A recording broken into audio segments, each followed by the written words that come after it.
What up? Heading to the shop.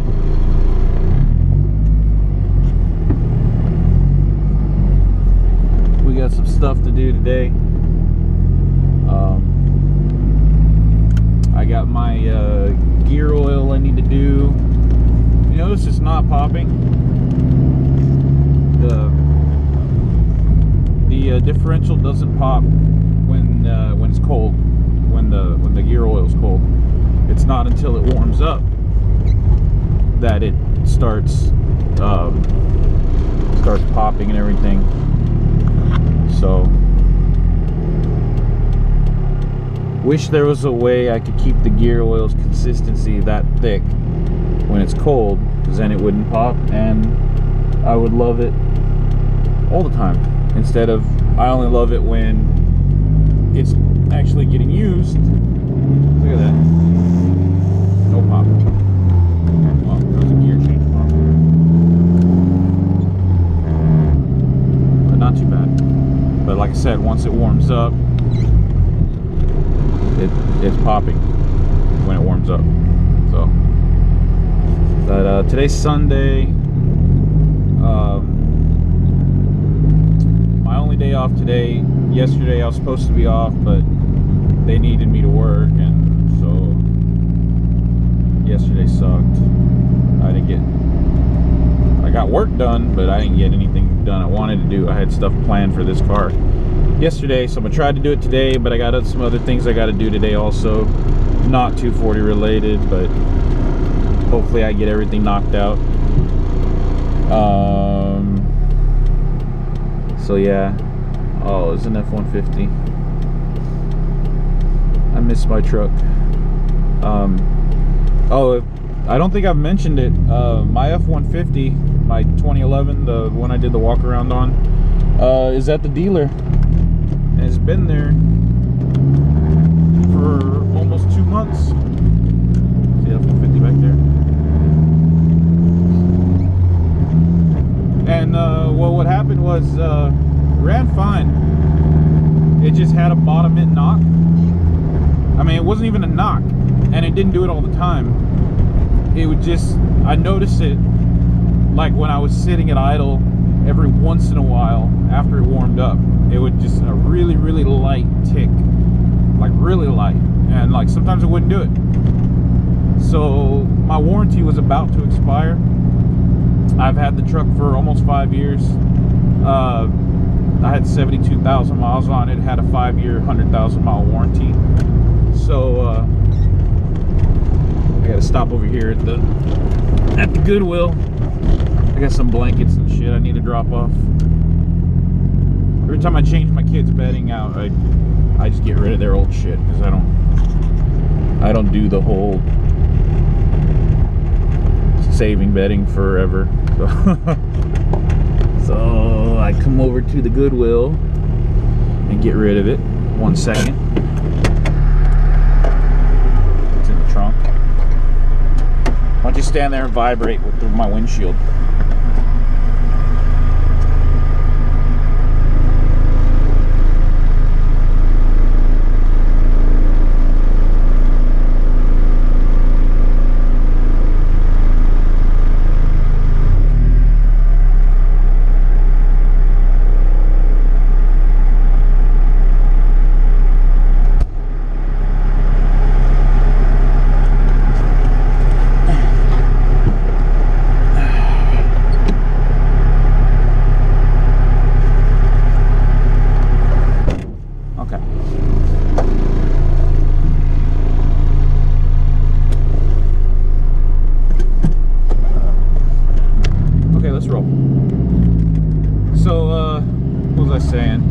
Oh yeah, so my F-150 had this little tick sound, which I didn't even think was a knock. If somebody asked me, I would have assumed it was maybe a stuck lifter or something. And pretty much, I've serviced the truck myself. I did all my oil changes at every 5,000 miles, which was sooner than Ford wanted Ford was like every 7,500, I think. Not sure. Can't remember, but I changed my oil when it was still good. And so it got this, it developed this tick over time, and it got worse. I used to just dismiss it, like, yeah, it's just the way they sound when I would hear it, but then I wouldn't hear it all the time, and then it got to where I was hearing it more often. So I was like, yeah, something's wrong. It's not supposed to do that. So I took it in, and the next day they called me and they're like, yeah, it's definitely got a tick. We're gonna have to pull it apart. So they've got it, and they told me, because they have no record of it being serviced, that they're gonna have to well, I'm gonna have to take responsibility for the teardown, so that they can verify that there was no neglect, you know, that it hadn't been sitting in the same oil for, you know, over a year or whatever. And well, they did that. I said, yeah, because I changed the oil. I was pretty confident that it was going to be clean. So they changed it. They tore it down. They were like, yeah, it looks fine, but the damage to the engine was further than just the cylinder head. So they had to pull the whole motor out, pull the cylinder head out, and they found wear on the actual cylinder walls, of like all on the passenger side, the 4 cylinders on the passenger side, like 3 of them were showing signs of wear, where it was getting, what the mechanic said, it was getting piston slap. And I was like, it didn't sound that bad to me, but I mean, I guess, you know, he's the Ford mechanic, I'm not. So yeah, they're right now, it's there, and they're trying to warranty a long block. But from what I understand, Ford's only trying to warranty the short block, because that's what they have in stock. Long blocks are on back order, so I don't know. They said the heads look good, but you know, if they get a long block, that'd be sweet. I'll wait. Like, that's what I told the service writer. It said, hey, you know, if it means another month to get a long block, if Ford will approve it, I'll take a long block. I mean, that truck's almost paid for. I've honestly hadn't had any issues with it. I mean, even though with the knock or whatever they said, it never gave me any problems. It always ran fine. So yeah, I'm without that truck, and I like that truck, so I'm kind of bummed about it. But I still have the F350. You know, that one. I try not to drive that too much, because with my whole work situation, I don't know how long I'm gonna have a job, and you know, if I can't put that truck in the trailer that I bought to work, then I'll be screwed big time. So I don't want to put a shitload of miles on that truck, just in case I gotta sell it. Yes. But yeah, so that's what's going on. And it's a lot of shit weighing on my mind right now. I'm just glad this car is doing really well, because this is paid for. So if I get laid off, this shit hits the fan big time. At least I'll still have this car. Just picking up all kinds of rocks and just tossing them around. Nice. Oh yeah, and I need to mess with the camber a little bit. I got way too negative in the front. Like it's way more ricer than I want to be. So I'm gonna take some of that negative camber out. Let's see, it should be warmed up now, so we should start hearing it pop. Not really, but making me look like a liar. Fuck.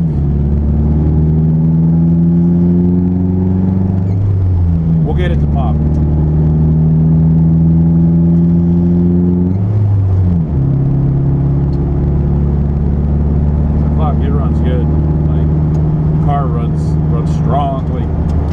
slips a little bit, it really drives fine. Like, even though it slips, it's still, I'm able to accelerate, I'm able to get into gear, I'm able to go.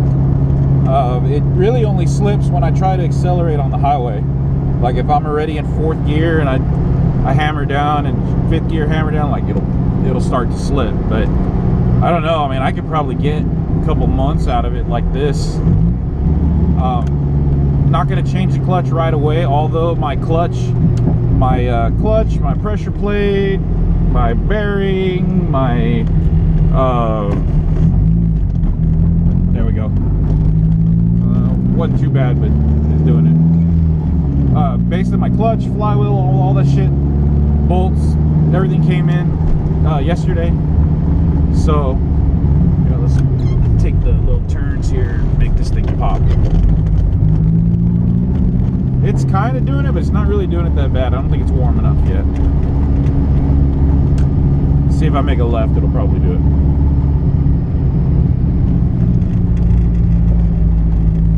Oh Jesus, it's not even gonna try to do it. Oh, maybe stop doing it. Maybe this is the end. When I change out the fluid, it'll never do it again, and I'll be happy. Make me look like a goddamn liar is what it's doing. But yeah, like, I've got the clutch and everything. I could do it, but I'm gonna wait because stop yo from vibrating.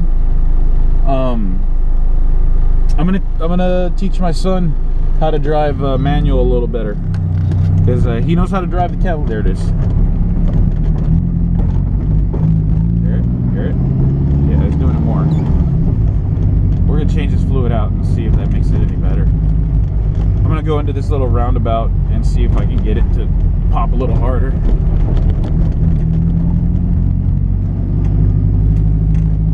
But yeah, my son, he knows how to drive standard, but not that good, and he hadn't had his permit when I was teaching him how to drive standard, so we couldn't really get on the road. It was just like parking lot driving. What the fuck? It's not doing it so much now. Like, it's barely doing it. Like, I can barely even tell. I really can't tell, actually. It's not doing it. Now, let me try turning the other direction. The other direction. Oh.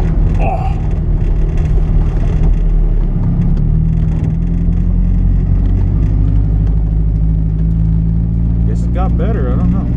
I still kind of feel it wanting to do it, but it's not doing it like it was. It's not doing it bad. Huh. Well, either way, I got to change the gear oil, because I got 565 miles on the break-in oil, and I'm cool with that. If it doesn't want to do it anymore, that's fine with me.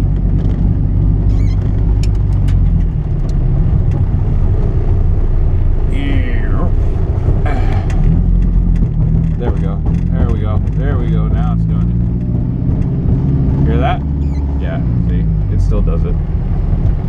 Just a specific RPM and all that bullshit. So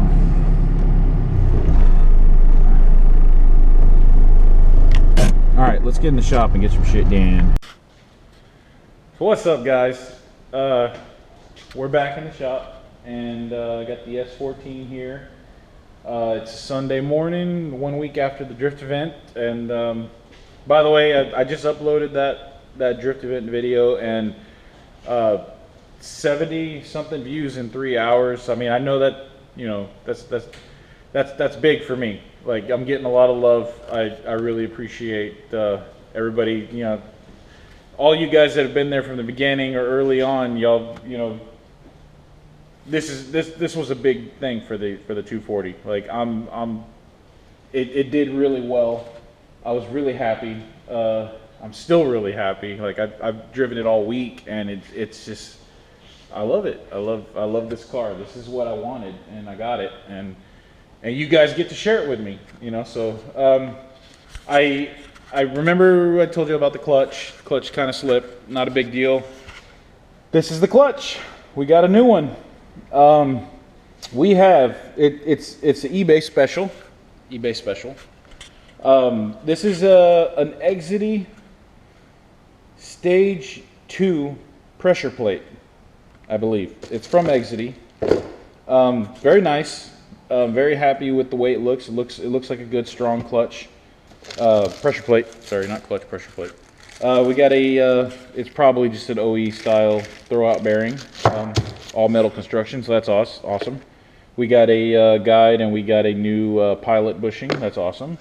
We got a lightweight flywheel. It's steel, so it's still heavy. It's like 11.5 pounds, but you know they punched a bunch of holes in it, so makes it just a little bit lighter. That's gonna be a nice addition to the S14. What else did I get? Oh, I got flywheel bolts, new flywheel bolts. I forgot to get pressure plate bolts, so I'll get those coming in. I got a stage 3 XTR 6-puck clutch, and it looks pretty good. I mean, it doesn't look very cheap. The springs are all nice and encased in there, so they shouldn't be firing those out. And this was all a kit. This all came together. I bought this from eBay. It was $322 for these, and including it was like $270 something, and then that was the bolts were like $40. So not too bad. And then I got to get the cover plate bolts. So. But that's not going to happen for the clutch. Still grabs okay. I mean, I won't be able to participate in any real events with it, but I mean, I probably could. I mean, burn the clutch up, then do the clutch, you know. But I mean, it still drives. Like I drive it to work, and it gets me there fine. So, 2 things are going to happen today. We are going to drain and refill. We got our gear oil for our LSD. Got that right there.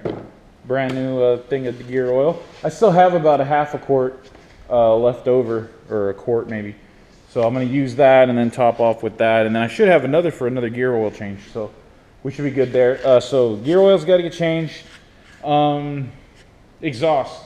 I really want to hang this up and see how I fare and see if that helps my vibration issue, because I have a feeling that exhaust is rubbing up against the undercarriage. So I'm going to hang this up. This is what I made a while back. Hang that up and see if that helps pull the pipe away from the underbody. The resonator rubs the underbody, and I think that's where a lot of my vibration is coming from. It's not just the motor mounts, so that should help out. So 2 things, yeah, actually 3 things. I need to take out some of the negative camber. I don't know if you can see that up front. That front wheel has a lot of negative camber. Actually, both front wheels do. That one's even worse. So I'm going to try to straighten that out a little bit. I don't really want to wear out the inside of my tires so soon. I already got 560 miles on it. So going to do that. So 3 things. And 4 things. I'm going to drink as much beer as I can drink. So 4 things. That's probably the most important one.